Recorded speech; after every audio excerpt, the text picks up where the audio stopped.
আবারও এক বছরের জন্য ভাঙল ক্রেতা বিক্রেতার মিলন মেলা। শেষ দিন ছুটি হয় দর্শনার্থীদের পদচারণায় জমজমাট ছিল আন্তর্জাতিক বাণিজ্য মেলা।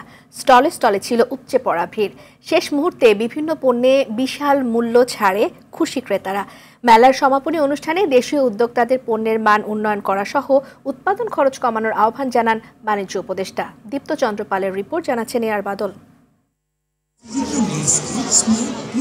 রাজধানীর উপকণ্ঠে পূর্বাচলে বাংলাদেশ চায়না ফ্রেন্ডশিপ এক্সিবিশন সেন্টারে আয়োজন করা হয় মাসব্যাপী আন্তর্জাতিক বাণিজ্য মেলা। শেষ দিন পর্যন্ত মেলায় ছিল ক্রেতাদের উপচে পড়া ভিড়। মেলায় ৩৪৩টি দেশি বিদেশি স্টল ছিল। বাংলাদেশ ছাড়াও ভারত, পাকিস্তান সহ ১১টি বিদেশি প্রতিষ্ঠান এবারের মেলায় অংশ নেয়। মেলার ব্যবস্থাপনা নিয়ে মিশ্র প্রতিক্রিয়া জানিয়েছেন ক্রেতারা। মেলার পরিবেশ ঠিক আছে, কিন্তু যাতায়াতের পথগুলো মনে করেন ভালো না, নোংরা। ফুটপাতটা আসলে বাণিজ্য মেলাটা আন্তর্জাতিক মানের হয় নাই।